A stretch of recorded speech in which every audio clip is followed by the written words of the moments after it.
Hello po sa lahat. So, silip lang muna sa ATE All Top Elect na brand ng inverter. Ito ay 6 kilowatt. Kakatapos lang, hindi pa talaga actually tapos kasi hindi pa tapos yung ating SPD. So, ito yung malaki kong na-set up sa taon na to. So, dati lang tayong SRNE, tapos ito is bago pa lang. So, yung ano natin, yung nagpakabit natin dito is gusto nilang i-solar na yung bahay. So, ito yung nagdadala, 4 na aircon yung andon. Pag umaandar naman ay nasa kalahati nung ating capacity ng inverter. So, kaya naman yung solar panel na kinabit natin is 6,000. Nasa 6,000 mahigit kilowatt. Minatch lang natin dito sa ating inverter. At yung battery din natin is all top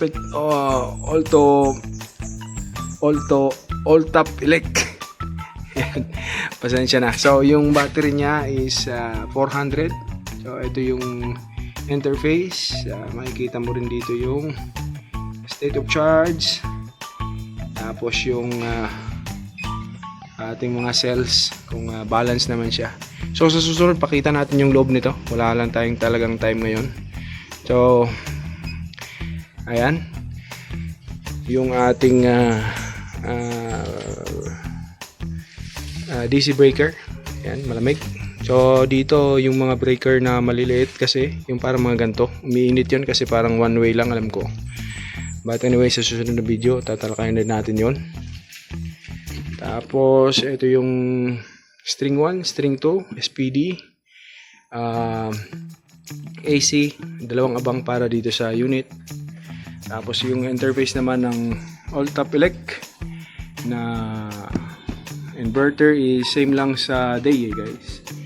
So off grid 95 yung ating battery. Solar natin wala nang araw kasi 1700 na.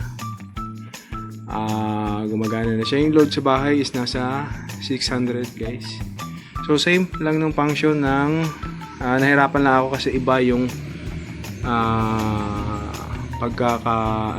nung sa day no. So iba. So mayroon siyang i-shutdown mo muna bago i-on para gagana yung mga ibang settings mo. Ayan. So pasensya na sa ating So 400 nga pala yung battery natin guys. Pakita natin yung loob nito sa susunod. Kung ano yung laman yan. Sikapin natin may pakita. Tapos pasensya na sa ating mic kasi sablay. So ayan yung interface niya.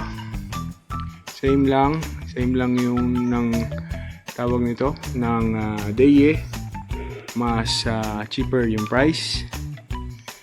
Tapos yung ginamit natin hindi ang kulang pa nito, sabi ko sa inyo is yung grounding guys. So yung grounding is ito, hindi pa naikabit. Sana walang. So ayan. Hindi 6 feet to guys, pero nasa 1 metro kalahati. So ibabaon pa natin dito guys. Yung grounding hindi pa naikabit. Yun lang, kailangan mag-grounding talaga. Importante kasi meron silang antena.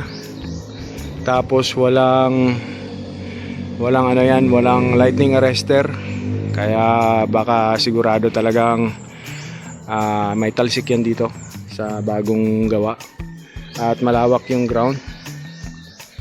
Kailangan talagang maikabit to sa lalong madaling panahon. I-advise ko na lang kayo guys sa susunod, pakiabang na lang kung magustuhan nyo yung video na to. Pakilagay na lang ng comment kung ano yung mga gusto nyo makita dito sa inverter na to kasi magbababad tayo ng konti rito sa inverter na to kasi may mga may mga settings na hindi ko kabisado kasi katulad nito. Like pag nag-set ka ng grid, nag-set ka ng battery, ganyan, yung araw dito wala. So nasa labas. So, nanibago lang ako rito. May ganun na ganun siya sa DAE, pero meron yung mga settings like ganito na wala sa ano. Yan, katulad nito. Iba to sa yan, katulad nitong no meter, ganyan. Iba ang pagkaayos nung DAE, guys. But ganun na nasa kanya naman lahat ng mga function ng DAE. So maganda yung ano, ito yung binila namin, yung meron na rin sila doon na kumpleto, yung mga ano, yung mga box na to, distribution box, meron na silang sa kanila talaga. Ayan.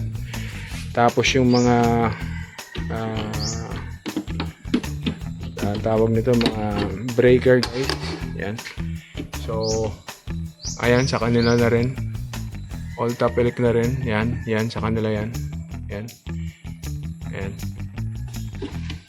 So isang one-stop shop yung ano nila, guys, yung kanilang warehouse. Paki ano na lang po sa susunod na video para kung may gusto kayo ritong malaman, paki ano na lang po sa susunod. Papakilagay na lang sa comments para maisama natin sa susunod na video. Pero mga 5 video siguro para dito sa setting na to. Sa yung topic natin dito sa may all topic. So gusto ko lang mag-thank you sa mga taga Cagayan na mga ano nito, mga tawag nito, mga crew ng All Top Elect, saka yung sa kanilang head talaga, kasi pag nagka-problema isang message mo lang ay agad-agad naman silang nagre-reply yung technical nila, no? So walang kahirap-hirap, guys. 5 years warranty para dito sa inverter, 8 years para sa battery, pero dati parang 10 years yata to.